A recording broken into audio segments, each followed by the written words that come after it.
পার্বত্য জেলায় চলছে অবরোধ। রাঙ্গামাটিতে পরিবহন ধর্মঘট, পরিদর্শনে যাচ্ছেন 3 উপদেষ্টা সহ সরকারের উচ্চ পর্যায়ের দল। গাইবি মামলা থেকে বের হতে চায় সরকার, বললেন আইন উপদেষ্টা। বিচার বিভাগের জন্য পৃথক সচিবালয়ের প্রস্তাব প্রধান বিচারপতি। পার্বত্য চট্টগ্রামে ইন্টারনেট বন্ধ করা হয়নি, ফেনীতে তথ্য উপদেষ্টা। সবাইকে সতর্ক থাকার পরামর্শ।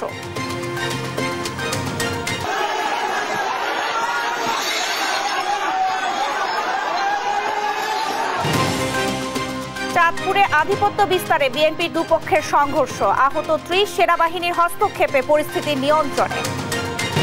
এবং ইসরায়েলের বিমান হামলায় কেঁপে উঠল বৈরুত, হিজবুল্লাহ কমান্ডার সহ নিহত 16, জাতিসংঘের উদ্বেগ।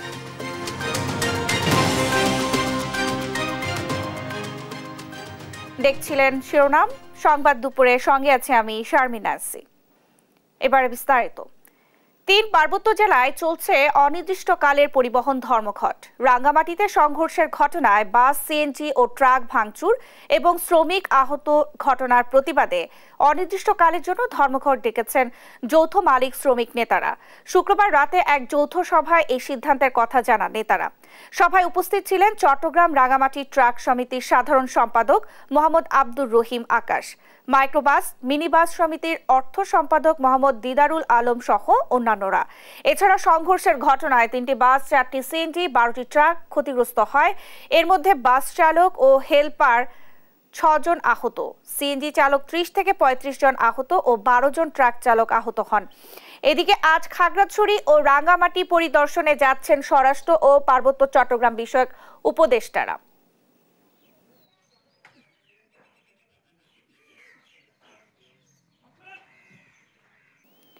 গায়েবী মামলার সংস্কৃতি থেকে সরকার বের হতে চায় বলে জানিয়েছেন আইন উপদেষ্টা ডক্টর আসিফ নজরুল। শনিবার সকালে সুপ্রিম কোর্টে প্রধান বিচারপতির অভিভাষণ অনুষ্ঠানে তিনি এই মন্তব্য করেন। এ সময় তিনি আরও বলেন, বিচারক নিয়োগে সংস্কার আনা প্রয়োজন। প্রধান বিচারপতির নিয়োগ অন্তর্বর্তী সরকারের সিগনেচার স্টেটমেন্ট বলে মন্তব্য করেন আইন উপদেষ্টা। এরপরে উনি বলেন, এই সরকার মেধার মূল্যায়ন করছে, ভবিষ্যতেও করবে। মেধা ও যোগ্যতার ভিত্তিতে বিচারকদের পদায়ন করা হবে বলে ঘোষণা দিয়েছেন প্রধান বিচারপতি সৈয়দ রেফাত আহমেদ। বিচার বিভাগের পূর্ণাঙ্গ স্বাধীনতা নিশ্চিতে সুপ্রিম কোর্টের অধীনে আলাদা সচিবালয়ের প্রস্তাব দেন প্রধান বিচারপতি।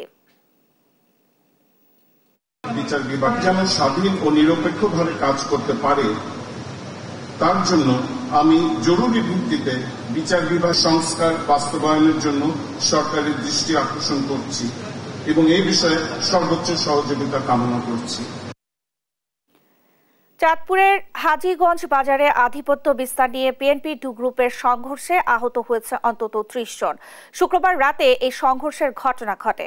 হাজীগঞ্জ উপজেলার টোড়াগড় এলাকা ও পৌরসভার সর্দার বাড়ির মধ্যে আধিপত্য বিস্তারকে কেন্দ্র করে সংঘর্ষের সৃষ্টি হয়। এতে 2 গ্রুপে আহত হয় অন্তত 30 জন। রাত 11টায় সেনাবাহিনী পরিস্থিতি নিয়ন্ত্রণে আনে। এরপর আহতদের হাজীগঞ্জ উপজেলা স্বাস্থ্য কমপ্লেক্সে পাঠানো হয়। গুরুতর আহত 3 জনকে উন্নত চিকিৎসার জন্য কুমিল্লা মেডিকেল কলেজ হাসপাতালে পাঠানো হয়েছে।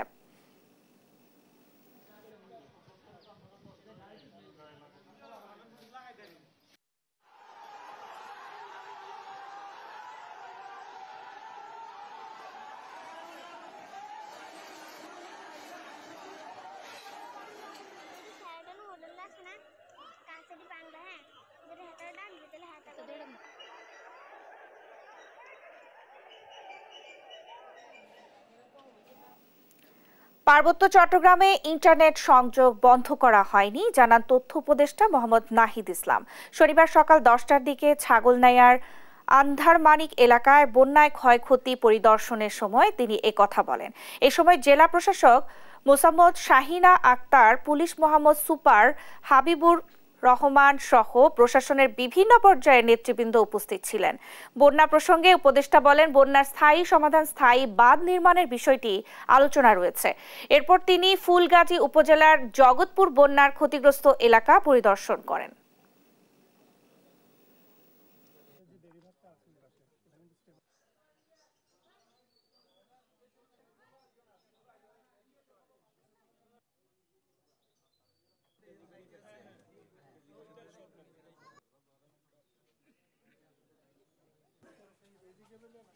পার্বত্য চট্টগ্রাম বা কোথাও সরকারিভাবে ইন্টারনেট বন্ধ করা হয়নি এবং বন্ধ করার প্রশ্নই আসে না।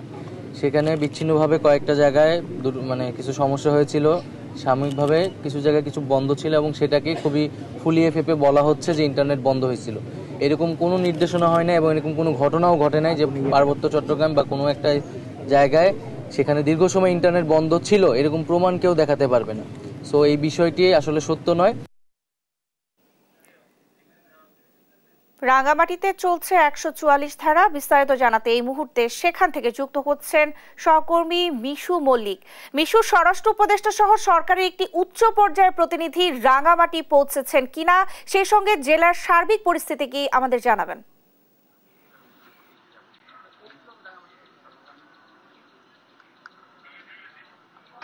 ন্যান্সি, যেমনটা আপনি বলছিলেন, স্বরাষ্ট্র উপদেষ্টা সহ পার্বত্য চট্টগ্রাম বিষয়ক উপদেষ্টা, স্থানীয় সরকার, পল্লী উন্নয়ন ও সমবায় মন্ত্রণালয়ের উপদেষ্টা সহ তিনজনের উপদেষ্টা পরিষদের একটি প্রতিনিধি দল রাঙামাটি আসার কথা ছিল এবং আমরা ইতিমধ্যে যেটা জানতে পেরেছি তারা রাঙামাটিতে এসে পৌঁছেছেন। বর্তমানে আমরা অবস্থান করছি রাঙামাটি সেনানিবাসের রাঙামাটি জোনের যে প্রান্তিক হল রয়েছে এখানেই তারা আসলে আসার কথা রয়েছে। আমরা যারা গণমাধ্যম কর্মীরা রয়েছেন তারা প্রান্তিক হলের বাইরে তাদের জন্য অপেক্ষা করছেন এবং আজকের যে মত বিনিময় সভা সেখানে রাজনৈতিক দলের নেতৃবৃন্দ এবং আইন শৃঙ্খলা রক্ষাকারী বাহিনীর ঊর্ধ্বতন কর্মকর্তাবৃন্দ আসলে অংশগ্রহণ করবেন। তারাও এখানে অবস্থান করছেন।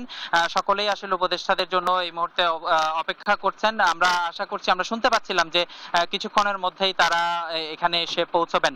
আর শহরের যদি সার্বিক পরিস্থিতি সম্পর্কে বলি তাহলে বলতে হয় গতকাল দুপুর 1:30টায় রাঙামাটি পৌর এলাকায় 144 ধারা জারি করা হয় এবং 144 ধারা জারির পর থেকে আসলে ধীরে ধীরে রাঙামাটিতে পরিস্থিতি স্বাভাবিক হতে শুরু করে। গতকাল দুপুরের পর থেকে রাঙামাটিতে কোনো ধরনের সহিংস পরিস্থিতির খবর আমরা কোথাও থেকে পাইনি। আর রাঙামাটিতে চলছে আসলে পরিবহন ধর্মঘট, যৌথভাবে পরিবহন ধর্মঘট। রাঙামাটি শহরের যে একমাত্র গণপরিবহন সিএনজি অটোরিকশা সেটি চলাচল বন্ধ রয়েছে আন্তজেলা বাস চলাচল এবং রাঙামাটি থেকে সকাল থেকে কোনো ধরনের দূরপাল্লার গাড়ি ছেড়ে যায়নি। তো পরিবহন তাদের সাথে আমরা কথা বলেছিলাম, তারা বলছিলেন যে যতদিন পর্যন্ত এই সমস্যার সমাধান হবে না, যতদিন পর্যন্ত তারা তাদের যানবাহনের এবং তাদের নিজের জীবনের নিরাপত্তা তারা পাবেন না, ততদিন পর্যন্ত তারা আসলে গাড়ি চালাবেন না এবং এই অনির্দিষ্টকালের ধর্মঘট তারা চালু রাখবেন। তো আসলে এই ছিল আমার কাছে রাঙামাটি থেকে স্বরাষ্ট্র উপদেষ্টা সহ উপদেষ্টা মণ্ডলীদের সর্বশেষ। মিশু, আপনাকে ধন্যবাদ। দর্শক, রাঙামাটি থেকে আমাদের সঙ্গে যুক্ত হয়েছিলেন সহকর্মী মিশু মল্লিক। আগামীতে ব্যাংকিং খাতের ভঙ্গুর অবস্থা ও বাংলাদেশ অ্যাসোসিয়েশন অব ব্যাংকার্সের ভাবমূর্তি ইতিবাচক হবে বলে আশাবাদী সংগঠনের নতুন চেয়ারম্যান। অ্যাসোসিয়েশনের সাবেক চেয়ারম্যান নজরুল ইসলাম মজুমদারের সময়কালের দুর্নীতি ও অব্যবস্থাপনা সরিয়ে ঘুরে দাঁড়াবার প্রত্যয় জানালেন নতুন চেয়ারম্যান আব্দুল হাই সরকার। বলেন, বিএবি আর চাটুকারিতার প্রতিষ্ঠান হবে না আগামীতে। ইফতেখার রেজার 2 পর্বের ধারাবাহিকের শেষ পর্ব আজ। নজরুল ইসলাম মজুমদার বাংলাদেশ অ্যাসোসিয়েশন অব ব্যাংকের চেয়ারম্যান থাকাকালে ছিলেন ব্যাংক খাতের মুকুট পরিহিত সম্রাট। তার আমলে কোনো নিয়ম নীতির তোয়াক্কা না করেই করতেন মন মর্জি মতো কাজ। গণনায় ধরতেন না বাংলাদেশ ব্যাংক ও অর্থ মন্ত্রণালয়কেও। সরাসরি কথা বলতেন সাবেক প্রধানমন্ত্রীর সাথে। তটস্থ রাখতেন সরকারের বিভিন্ন প্রতিষ্ঠানের দায়িত্বশীলদের। আর দেশের বিভিন্ন দুর্যোগকে কাজে লাগিয়ে প্রধানমন্ত্রীর তহবিল সহায়তার নামে ব্যক্তি স্বার্থ চরিতার্থ করতেন নজরুল ইসলাম মজুমদার। ব্যক্তি স্বার্থের কিছু ব্যাপার এখানে ছিলই। মেইন টার্গেট যে প্রাইম মিনিস্টার, ওখানে গিয়ে সেই উপটোকন নিয়ে যা আলোক করে কাজটা করে আসতাম, কিন্তু কলকাতায় যাওয়া 1 মাস পর একটা সমস্যার সৃষ্টি হলো আমার কাজে। এটা একটা কী ছিল, এটা কনজিকিউটিভ, মানে এটা কি বলা হয় আপনার এই ক্যারি অন প্রবলেম শেষ হতো না আর কি, কিন্তু প্রবলেমের সলিউশন ছিল একমাত্র টাকা নিয়ে দেখা করা। বিভিন্ন নাম দিয়ে, অফকোর্স, বন্যা, ফ্লাড, দুর্যোগ, এসব ব্যাপারটা সরকারের প্রভাবশালী মহলের আশীর্বাদে প্রভাব খাটিয়ে অ্যাসোসিয়েশনের সদস্যদের মতামতের তোয়াক্কা না করে বারবার হয়েছেন ব্যাংক অ্যাসোসিয়েশনের চেয়ারম্যান। কিসের নির্বাচিত? নির্বাচন আমি জানতাম না, মানে ইয়েতে এই সময় অ্যাসোসিয়েশনের কোন সময় নির্বাচন জানতাম না কোনো সময়। খালি পাইতাম যে so and so is elected by chairman, so and so by chairman. Salman সাহেব ছিল উপরে, উনি তোই করতেন, উনি মেম্বার ছিল না। সালমান ইকবাল রহমান তো উনি আইপিএস ব্যাংকের চেয়ারম্যান ছিলেন, উনি অনেক সময় ডিক্টেট দিতেন, সেটাই ফলো করা হইতো তারা। ভয়ভীতি দেখিয়ে নিতেন নতুন পুরনো ব্যাংকগুলো থেকে ইচ্ছে মতো টাকা। অনুদানের টাকা প্রধানমন্ত্রী ফান্ডে দেওয়ার পর বাকি টাকা কি করা হয়েছে জানেন না অ্যাসোসিয়েশনের সদস্যরা। আর অনেক কিছু বলা সম্ভব না আমার পক্ষে, বাকি টাকা কীভাবে খরচ করছে না করছে এটা তো বলা, এটা গভর্নমেন্টের লেভেলের ব্যাপার। এখানে তো যেগুলোতে আমরা গেছি আর কি, টাকাটা তো প্রাইম মিনিস্টারকে দেওয়া হয়েছে, তার ওনার ফান্ডেই দেওয়া হয়েছে। তো এখন উনি যে ব্যক্তিগত কী বেনিফিট দিয়েছেন ওর জন্য উনি জানেন এটা। তো মোটামুটি যা দেখা যায় মার্কেটে খোঁজ নিয়ে জানা যায় যে কিছু কিছু এদিক সেদিক হয়ে গেছে বোধ হয়। ওই টাকা হয়েছে আমি জানি না, বাট ওনারা নিজে কামগুলো করে নিচ্ছেন আর কি। নাসা গ্রুপের কর্ণধার ও বাংলাদেশ অ্যাসোসিয়েশন অব ব্যাংকের চেয়ারম্যান নজরুল ইসলাম মজুমদারের দুর্নীতি ও অর্থ পাচারের বিষয়ে অনুসন্ধান চেয়ে দুদকে আবেদন করেছেন সুপ্রিম কোর্টের আইনজীবী ব্যারিস্টার এম সারোয়ার হোসেন। ইফতেখার রেজা, দেশ টিভি, ঢাকা। ৩৩ লাখের সংস্কার কাজ করা হচ্ছে প্রায় ৩ কোটি টাকায়, তাও আবার খোদ রাজুক চেয়ারম্যানের বাংলো। আর দরপত্র ছাড়াই সংস্কার কাজ প্রায় শেষের পথে। তাই এখন ঠিকাদারের বিল পরিশোধ ও কাজ বৈধ করতেই নতুন করে দরপত্র আহ্বান করা হচ্ছে। তবে এসবের কিছুই জানেন না বলে দায় এড়িয়ে যাওয়ার ফোন দিয়ে আসছেন রাজুকের সদ্য বিদায়ী চেয়ারম্যান। গুলশানের এই বাড়িটি রাজুক চেয়ারম্যানের জন্য বরাদ্দ। সবাই এটাকে চেয়ারম্যান বাংলো বলেই জানে। এই বাংলোতেই ওঠার কথা ছিল সদ্য নিয়োগ বাতিল হওয়া ও স্বৈরাচারী শেখ হাসিনা সরকারের আমলে চুক্তিবদ্ধ হওয়া সংস্থাটির চেয়ারম্যান অবসরপ্রাপ্ত মেজর জেনারেল সিদ্দিকুর রহমানের। গেল 5 এপ্রিল নিয়োগ পাওয়ার পরে এই চেয়ারম্যানের জন্য বাংলোটি সংস্কার করে বাস উপযোগী করার উদ্যোগ নেয় রাজুক। একটি কমিটি গঠন করে প্রকৌশল বিভাগ পরিদর্শনে গিয়ে বাংলোটি সংস্কারের জন্য 30 লাখ টাকা সংস্কার ব্যয় নির্ধারণ করে। রাজুকের সভায় ভবনটি সংস্কার করা আর নতুন ডিজাইন করার নির্দেশনা দেয়া হলো, সেটা অমান্য করে সংস্কার কমিটি। করেনি কোনো নকশাও। কমিটির আহ্বায়ক মোস্তাক আহমেদ ও সদস্য সচিব রাহাত মুসলিমিনের মৌখিক নির্দেশনায় কাজ পায় রূপসা অ্যাপার্টমেন্ট বিল্ডিং প্রকল্পের ঠিকাদারি প্রতিষ্ঠান ন্যাশনাল ডেভেলপমেন্ট ইঞ্জিনিয়ার্স NDA। আহ্বান করা হয়নি কোনো উন্মুক্ত দরপত্র। নিয়ম অনুযায়ী বাংলোর সংস্কার কাজ না হওয়া ও অনুমোদন না থাকায় নির্বাহী প্রকৌশলী মোহাম্মদ কাউসার রাজুক চেয়ারম্যানের কাছে চিঠি দেন। তবে রাজুক চেয়ারম্যান তার উত্তর না দিয়ে উল্টো চিঠি প্রত্যাহারের চাপ দেন। চেয়ারম্যানের চাপে 9 জুন নির্বাহী প্রকৌশলী চিঠিটি প্রত্যাহার করেন। এদিকে বাংলোর সংস্কার কাজ শেষের দিকে আসায় ব্যয় বাড়িয়ে 2 কোটি 85 লাখ টাকার একটি প্রাক্কলন প্রস্তুত করা হয়েছে, যা এখনও অনুমোদন পায়নি। দরপত্র ছাড়াই কিভাবে এই ঠিকাদার কাজ পেল আর কেনই বা সংস্কার ব্যয় প্রায় 9 গুণ বাড়ানো হলো, এমন প্রশ্নের উত্তর খুঁজতে দেশ টিভির টিম রাজুক মুখপাত্রের কাছে গেলে তিনি এই বিষয়ে কিছুই জানান না বলে এড়িয়ে যান। পরামর্শ দেন চেয়ারম্যানের সাথে কথা বলার। তার কথা অনুযায়ী চেয়ারম্যান অবসরপ্রাপ্ত মেজর জেনারেল সিদ্দিকুর রহমানের কাছে গেলে তিনিও কথা বলতে রাজি হননি। এটার ভিতরে অনুসন্ধান সারও তো নতুন, মানে এটা তো আগে থেকে কাজ চলতেছে, এটা বিস্তারিত একটু সারও একটা কমিটি তাদের কথা বলার। চেয়ারম্যানের অগোচরে এমন কাজ করা সম্ভব কিনা এমন প্রশ্নের উত্তর জানতে দেশ টিভির টিম মুখোমুখি হয় একজন প্রকিউরমেন্ট বিশেষজ্ঞের। তিনি জানান চেয়ারম্যানের সুপারিশ ছাড়া এই কাজ করা সম্ভব নয়। কেন এই অনিয়ম খোদ রাজুকের মধ্যেই তার সুষ্ঠু তদন্তেরও দাবি জানান এই বিশেষজ্ঞ। আর ছিল 30 লক্ষ টাকার বাজেট রিপেয়ার রিনোভেশন, সেখানে 30 লক্ষ টাকার বাজেট এক্সিড করে 3 কোটি টাকা মধ্যে করতে গেছে।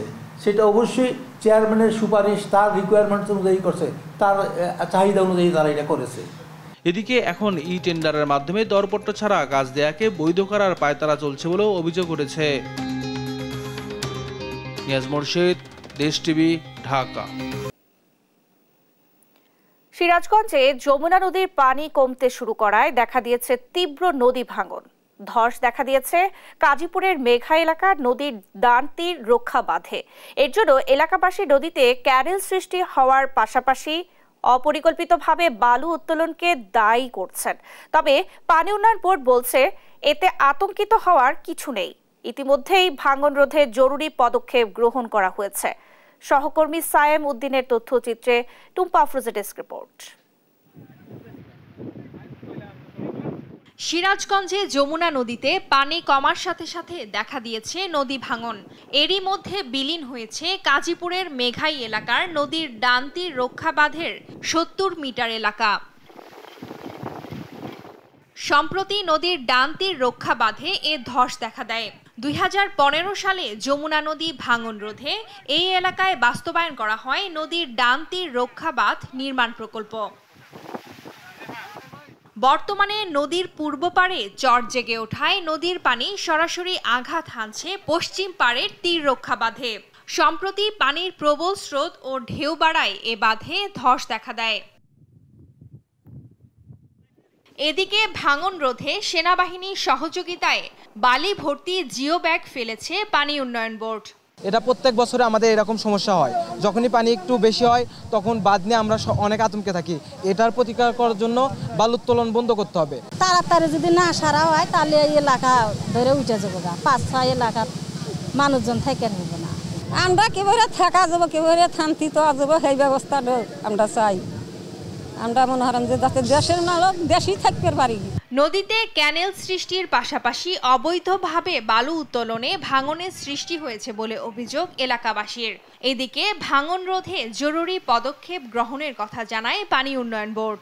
ভাঙনটা মোটামুটি কন্ট্রোলে চলে আসছে, আমরা আশা করতেছি ফার্দার ভাঙন এক্সটেনশন হবে না এবং সেই উদ্দেশ্যে আমরা কাজ বাস্তবায়ন করতেছি। যে পর্যন্ত এখানে ভাঙনের রিস্কটা কমে না যায় এই পর্যন্ত আমরা কাজ করব এবং এলাকার লোকজনকে আমরা আতঙ্কিত না হওয়ার জন্য আমরা আশ্বস্ত করতেছি আমরা এই কাজ ভাঙনটা আমরা কন্ট্রোল করব। পশ্চিম পাড়ে হুমকির মুখে থাকা কয়েকশো পরিবারের দাবি স্থায়ী বাঁধ নির্মাণের। নিউজ ডেস্ক, দেশ টিভি। চাঁপাইনবাবগঞ্জের সোনামুড়শি স্থলবন্দর থেকে 5 বছরে শত শত কোটি টাকা হাতিয়ে নেওয়ার অভিযোগ উঠেছে শিবগঞ্জের সাবেক এমপি শিমুল ও তার ভাই পলাশের বিরুদ্ধে। দুজনের হাতেই ছিল বন্দর সিন্ডিকেটের একচ্ছত্র নিয়ন্ত্রণ। তাদের বিরুদ্ধে কেউ মুখ খুলেই নেমে আসতো নির্যাতনের খড়গ। অভিযোগ আছে অবৈধ আয়ের টাকা পাচার করেছেন বিদেশে। সহকর্মী তারেক রহমানের রিপোর্ট, জানাচ্ছেন আপন অপু।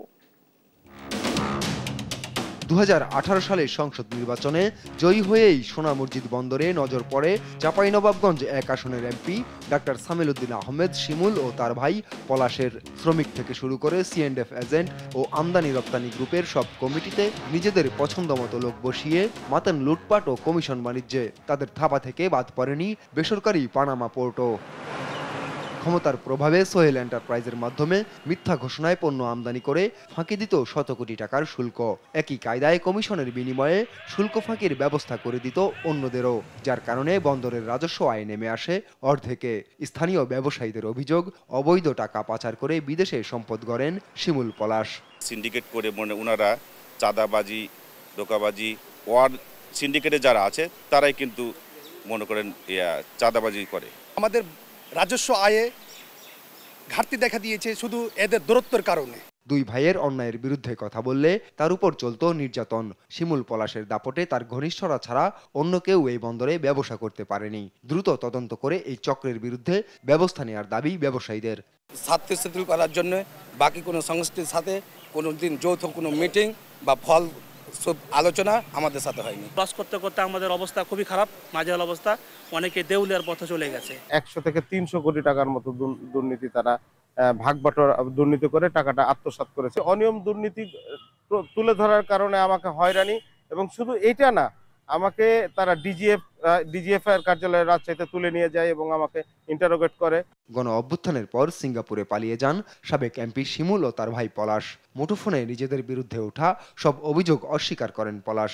1 বছর 7 মাসে এমন একটা দিন দেখা হতো যে কোনোদিন আমি কোর্টে গেছি বা কোর্টে কাউকে অর্ডার করেছি, এরকম কোনো প্রমাণ আছে দেখো, খোঁজ নিয়ে দেখো যে আমি এরকম কিছু করেছি কিনা।